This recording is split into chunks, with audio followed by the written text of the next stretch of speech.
செய்திகளில் முதலில் தலைப்புச் செய்திகள். விடியல் பயணத்தின் மூலம் 51 மாதங்களில் ஒவ்வொரு மகளிரும் 50,000 ரூபாய் வரை சேமிப்பு. யாராலும் மறுக்க முடியாத சாதனையை திராவிட மாடல் அரசு படைத்து வருவதாக முதலமைச்சர் மு.க.ஸ்டாலின் பெருமிதம். நம்ம ஆட்சிக்கு வந்த 51 மாசத்துல ஒவ்வொரு மகளிரும் 50,000 ரூபாய் சேமிச்சிருக்கிறாங்க. எவ்வளவு பெரிய புரட்சி இது! யாராலும் மாற்ற முடியாத, மறுக்க முடியாத சாதனை இது.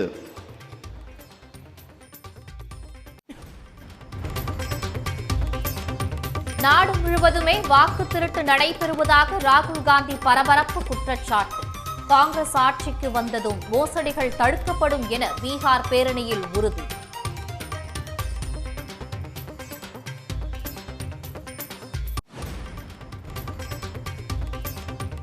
வாக்கு திருட்டு குற்றச்சாட்டு அரசியல் அமைப்பை அவமதிக்கும் செயல் என தேர்தல் ஆணையம் மறுப்பு. தேர்தல் ஆணையத்திற்கு எதிர்க்கட்சி, ஆளும் கட்சி என எந்த பாகுபாடும் இல்லை என்றும் விளக்கம்.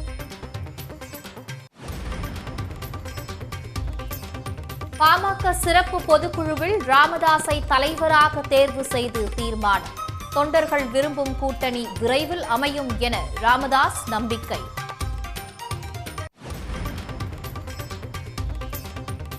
பாமக சிறப்பு பொதுக்குழுவில் அன்புமணி மீது அடுக்கடுக்கான 16 குற்றச்சாட்டுகள். ராமதாஸை தொடர்ந்து அவமதிக்கும் அன்புமணி மீது நடவடிக்கை எடுக்க ஒழுங்கு நடவடிக்கை குழு பரிந்துரை.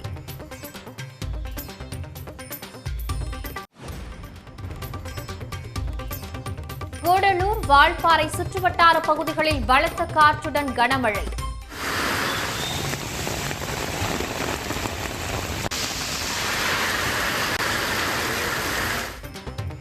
வேலூர், கிருஷ்ணகிரி, கள்ளக்குறிச்சி மாவட்டங்களிலும் பரவலாக மழை கொட்டியது.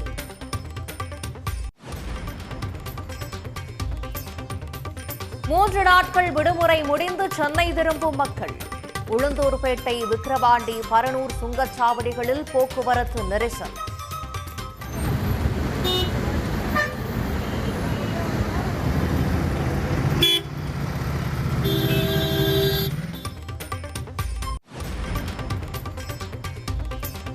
நாமக்கல்லில் சிறுநீரக பிரச்சினை ஓய்ந்த நிலையில் கல்லீரல் விற்கப்படுவதாக பரபரப்பு புகார். பெண் ஒருவரின் சிறுநீரகம் ஒத்துப்போகாததால் கல்லீரல் எடுக்கப்பட்டதாக பகீர் குற்றச்சாட்டு.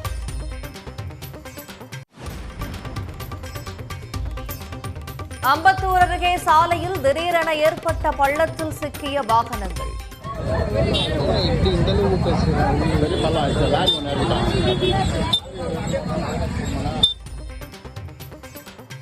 இருசக்கர வாகனத்துடன் விழுந்தவர் நல்வாய்ப்பாக காயங்களுடன் உயிர் தப்பினார். குற்றாலம் மெயின் அருவியில் திடீரென வெள்ளப்பெருக்கு ஏற்பட்டதால் சுற்றுலா பயணிகள் வெளியேற்றம்.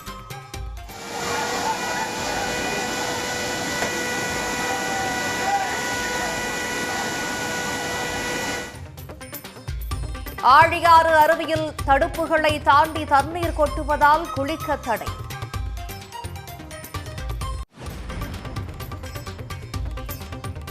கர்நாடகாவின் KRS அணையில் இருந்து மீண்டும் 50,000 கன அடி தண்ணீர் திறக்க வாய்ப்பு. காவிரி கரையோர மக்களுக்கு வெள்ள அபாய எச்சரிக்கை.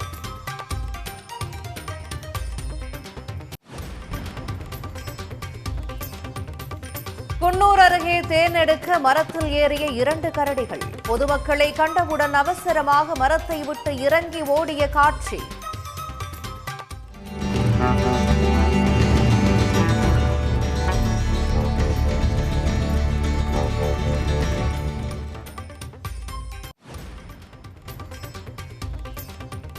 டெல்லியில் போக்குவரத்து நெரிசலை குறைக்கும் வகையில் 11,000 கோடி ரூபாய் மதிப்பில் 2 புதிய நெடுஞ்சாலைகள் மக்கள் பயன்பாட்டிற்காக திறந்து வைத்தார் பிரதமர் மோடி.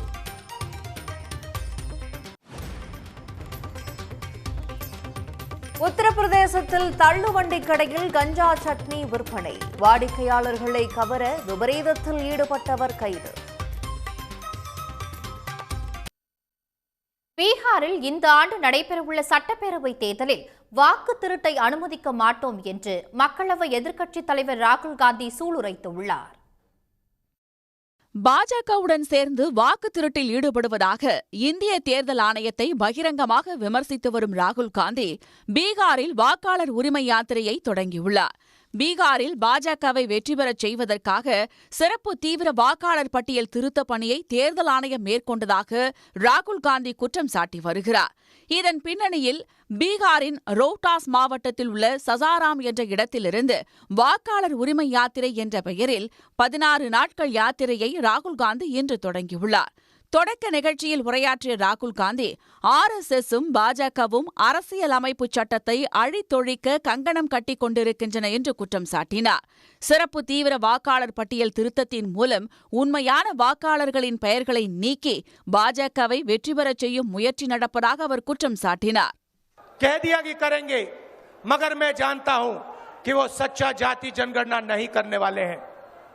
वो 50% की जो दीवार है उसे नहीं तोड़ने वाले हैं और पूरे हिंदुस्तान में कांग्रेस पार्टी, इंडिया गठबंधन जाति जनगणना करवाएगी. 50% की दीवार हम तोड़ेंगे और ये जो वोट चोरी ये कर रहे हैं, आप देखना, हम वोट चोरी रुकवाएंगे और SIR की जो सच्चाई है. விழாவில் மல்லிகார்ஜுன கார்கே, லாலு பிரசாத் யாதவ், தேஜஸ்வி யாதவ் உள்ளிட்ட தலைவர்கள் பங்கேற்றனர். ராகுல் தலைமையில் தொடங்கப்பட்டுள்ள யாத்திரை 20 மாவட்டங்கள் வழியாக 1300 கிலோமீட்டர் தூரத்திற்கு நடைபெறவுள்ளது.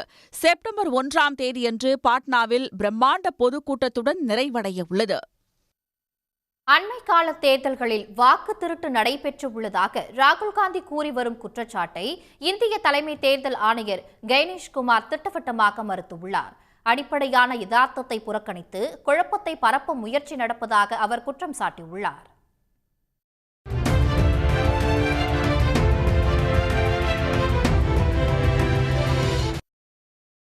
டெல்லியில் செய்தியாளர்களை சந்தித்த தலைமை தேர்தல் ஆணையர் கியானேஷ்குமார், பீகாரில் 7 கோடிக்கும் அதிகமான வாக்காளர்கள் தேர்தல் ஆணையத்துடன் நிற்கும்போது ஆணையத்தின் நம்பகத்தன்மை குறித்து எந்த கேள்வியும் எழுப்ப முடியாது என்றார். பீகாரில் நீக்கப்பட்ட 65 லட்சம் வாக்காளர்களில் 28,370 பேர் மட்டுமே ஆட்சேபம் தெரிவித்துள்ளதாக அவர் குறிப்பிட்டார்.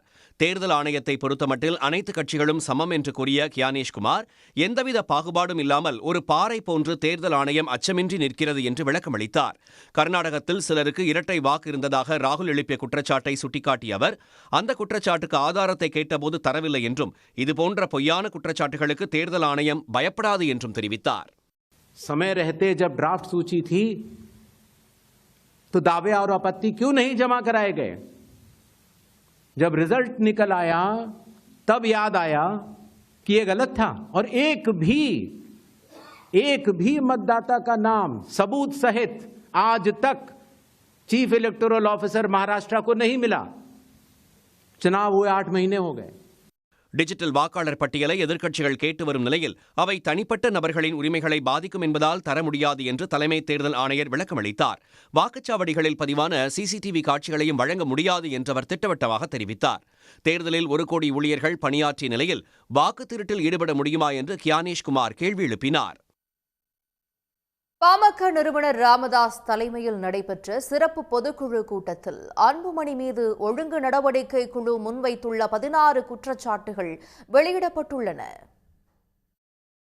பாமக நிறுவனர் ராமதாஸால் அமைக்கப்பட்ட 8 பேர் கொண்ட ஒழுங்கு நடவடிக்கை குழுவின் அறிக்கையை பட்டானூரில் நடைபெற்ற பொதுக்குழு கூட்டத்தில் அக்கட்சியின் கௌரவ தலைவர் G.K. மணி வெளியிட்டார். அதில் கட்சி பொதுக்குழுவில் மைக்கை தூக்கி போட்டு பனையூர் அலுவலகத்துக்கு வரச் சொல்லி கைபேசி எண் கொடுத்தது, ராமதாஸ் கூட்டிய கூட்டத்துக்கு 100 மாவட்ட செயலாளர்களை வரவிடாமல் தடுத்தது ஆகியவை கட்சியை பிளவுபடுத்தும் செயல் என்று தெரிவிக்கப்பட்டுள்ளது.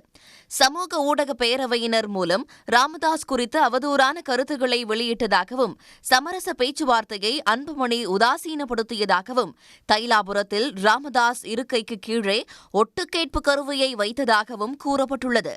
அன்புமணி கூட்டிய பொதுக்குழுவில் ராமதாசுக்கு நல்ல புத்தி கிடைக்க வேண்டும் என்று கடவுளிடம் வேண்டியதாகவும் அனுமதியின்றி அன்புமணி நடைபயணம் மேற்கொண்டது கபடத்தனமானது என்றும் தெரிவிக்கப்பட்டுள்ளது. பொதுக்குழு என்ற பெயரால் ஒரு கூட்டத்தை கூட்டி அதில் மருத்துவரையா அவர்களுக்கு என ஒரு தனி நாற்காலி போட்டு துண்டும் அணிவித்து கூட்டம் நடத்தப்பட்டது. இதை பார்த்த இந்த செய்தியை அறிந்த பாட்டாளி மக்கள் கட்சியினரும் நடுநிலையாளர்களும் பொதுமக்களும் இப்படியா ஐயா அவர்களை அவமானப்படுத்துவது? இதற்கு காலியாக போடப்பட்டுள்ள நாற்காலியில் மருத்துவரையா அவர்கள் படம் வைத்து அதற்கு மாலை அணிவித்து ஊதுபத்தி கற்பூரம் கொளுத்தியதை போன்ற செயல் என்றும், இது மன்னிக்க முடியாத குற்ற நடவடிக்கை என்றும், இது மருத்துவரையா அவர்களுக்கே இப்படியா என்று மிகுந்த வேதனையோடு பொதுமக்கள் பேசும்படி நடந்து கொண்டது. ராமதாஸை சந்திக்க செல்வோரிடம் ஆசை வார்த்தை கூறி பனையூருக்கு கடத்திச் செல்வதாகவும், பெயர் மற்றும் புகைப்படத்தை பயன்படுத்தக்கூடாது என்ற பின்னரும் கூட்டங்களில் கொச்சைப்படுத்தி பேசி வருவதாகவும் அறிக்கையில் கூறப்பட்டுள்ளது. ராமதாஸ் தொடங்கிய தொலைக்காட்சி மற்றும் பசுமை தாயகம் அமைப்பை அபகரித்துக் கொண்டதாகவும் குற்றம் சாட்டப்பட்டுள்ளது. சென்னையில் செயல்பட்டு வந்த கட்சியின் தலைமை அலுவலகத்தை ராமதாஸுக்கே தெரியாமல் மாற்றிவிட்டதாகவும், ராமதாஸால் நீக்கப்பட்டவர்களுக்கு மீண்டும் பதவி வழங்கப்பட்டதாகவும் குறிப்பிடப்பட்டுள்ளது.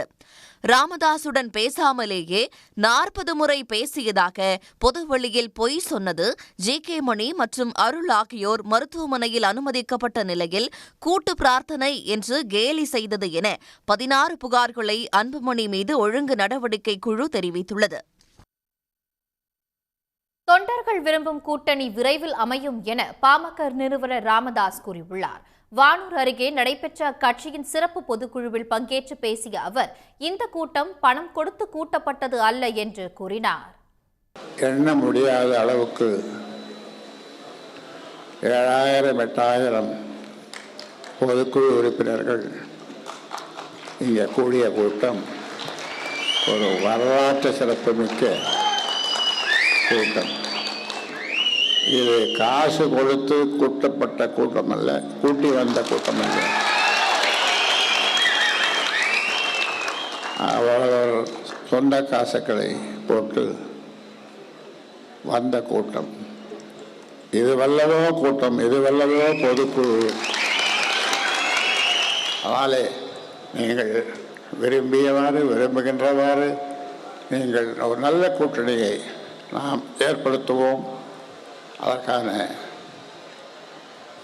அதற்கான ஒப்புதலை பொதுக்குழுவாகிய நீங்கள், அந்த அதிகாரத்தை பொதுக்குழுவாக நீங்கள் எனக்கு கொடுத்திருக்கின்றீர்கள். அதை சிறப்பாக நான் செய்வேன் என்று இந்த நேரத்தில் உங்களுக்கு உறுதியளிக்கின்றேன்.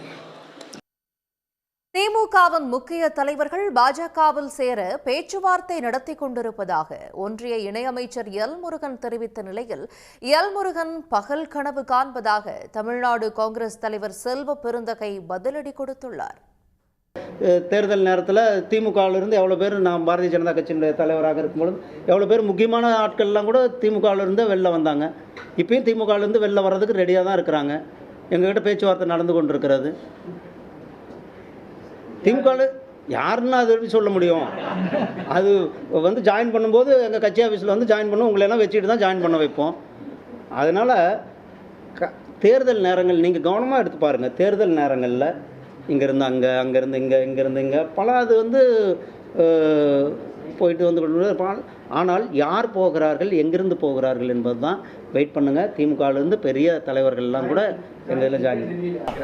அவர் பெரிய பகல் கனவு கண்டுட்டு இருக்காரு. அவருடைய கனவுலாம் பலிக்காது.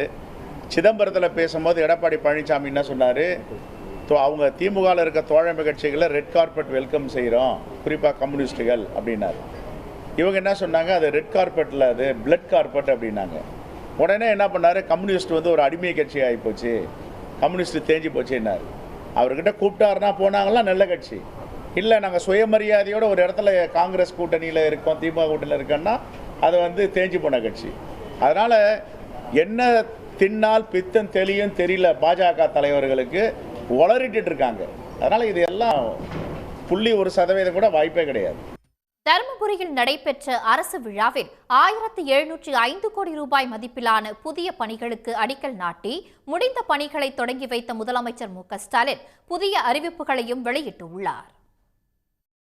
தருமபுரியில் நடைபெற்ற அரசு விழாவில் பங்கேற்ற முதலமைச்சர் மு.க.ஸ்டாலின் 1705 கோடி ரூபாய் மதிப்பில் புதிய பணிகளுக்கு அடிக்கல் நாட்டியும் முடிவுற்ற பணிகளை தொடங்கி வைத்தார். தொடர்ந்து பயனாளிகளுக்கு நலத்திட்ட உதவிகளையும் அவர் வழங்கினார். பின்னர் உரையாற்றிய அவர், விவசாயிகள் ஆன்லைன் மூலம் பயிர்க்கடனுக்கு விண்ணப்பிக்கும் நடைமுறையையும், விண்ணப்பித்த அன்றே விவசாயிகளுக்கு பயிர்க்கடன் வழங்கக்கூடிய நடைமுறையையும் தொடங்கி வைத்துள்ளதையும் முதலமைச்சர் சுட்டிக்காட்டினார். தொடர்ந்து தருமபுரி மாவட்ட வளர்ச்சிக்காக திமுக ஆட்சியில் மேற்கொள்ளப்பட்ட பணிகளையும் அவர் பட்டியலிட்டார். புதிய அறிவிப்புகளை வெளியிட்ட முதலமைச்சர், சித்தேரி ஊராட்சியில் உள்ள மலை கிராமங்கள் அரூர் வருவாய் வட்டத்தில் இணைக்கப்படும் என்றும், ஆட்டுக்காரம்பட்டி முதல் பெண்ணாகரம் வரையிலான சாலை 4 வழிச் சாலையாக 125 கோடி ரூபாய் மதிப்பில் மேம்படுத்தப்படும் என்றும் தெரிவித்தார். பரிகம் முதல் மலையூர் வரை உள்ள வனச்சாலை 10 கோடி ரூபாய் மதிப்பில் தார் சாலையாக மேம்படுத்தப்படும் என்றும், நல்லம்பள்ளி அரசு மகளிர் மேல்நிலைப் பள்ளியில் 7 கோடியே 50 லட்சம் ரூபாய் மதிப்பீட்டில் புதிய கட்டடங்கள் கட்டப்படும் என்றும் தெரிவித்தார். 11 கோடியே 30 லட்சம் ரூபாய் மதிப்பில் ஒருங்கிணைந்த புலி வணிக மையம் அமைக்கப்படும் என்றும் முதலமைச்சர் அறிவித்தார். நல்லம்பள்ளியில் இருக்கக்கூடிய அரசு மகளிர் மேல்நிலைப் பள்ளியில் 7.5 கோடி ரூபாய் மதிப்பீட்டில் புதிய வகுப்பறை கட்டடங்கள் கட்டப்படும்.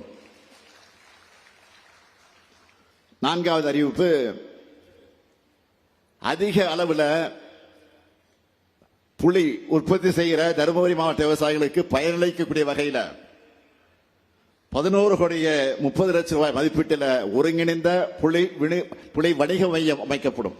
அரூர் நகராட்சியில் 15 கோடி ரூபாய் செலவில் வள்ளி மதுரை குடிநீர் வழங்கல் திட்டத்தின் குடிநீர் குழாய்களை புதுப்பித்தும் 5 லட்சம் லிட்டர் கொள்ளளவு கொண்ட மேல்நிலை நீர்த்தேக்க தொட்டி கட்டித்தரப்படும் என்றும் முதலமைச்சர் தெரிவித்தார்.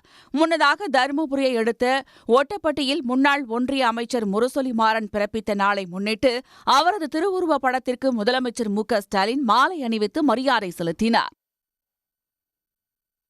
ஒன்றிய அரசின் ஜிஎஸ்டி வரி விகிதங்களை மாற்றியமைக்கும் நடவடிக்கையின் மூலம் சொகுசு கார்கள் மற்றும் இருசக்கர வாகனங்கள் 18% வரி விகிதத்தின் கீழ் கொண்டுவரப்பட உள்ளதாக தகவல் வெளியாகியுள்ளது.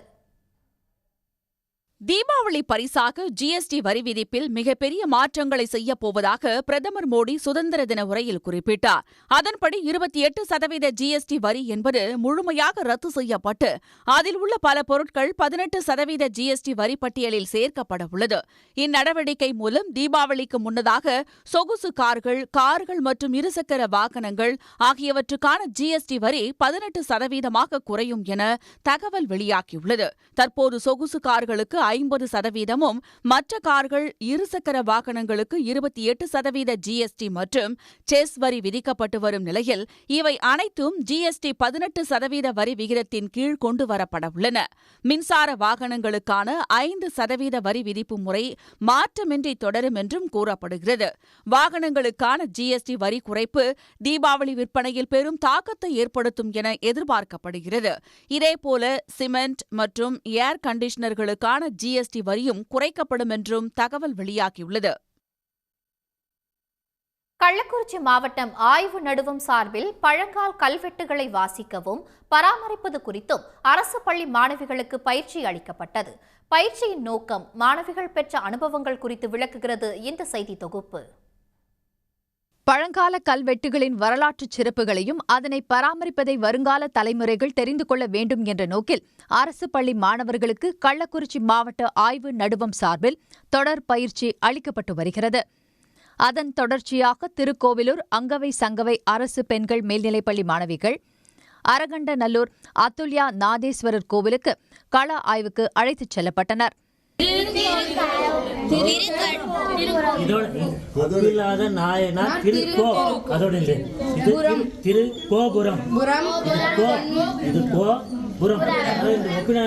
கோயிலுடைய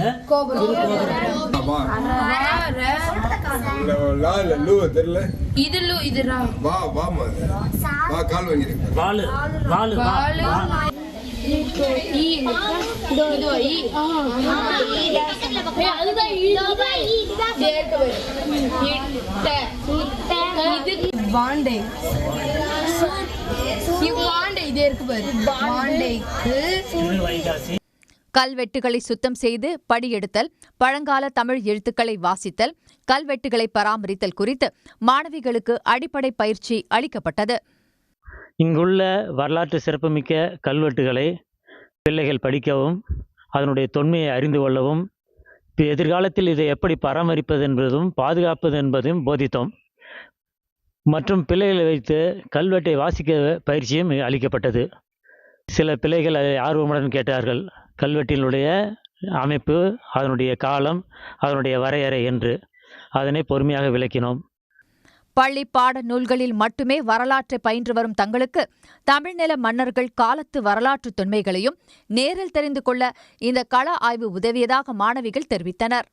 எனக்கு தெரிஞ்ச வரைக்கும் எங்க சுத்து வட்டாரத்துல நான் பார்த்து வியந்தது கபிலர் குன்று மட்டும்தான். எனக்கு தெரிஞ்சதும் கபிலர் குன்று மட்டும்தான்.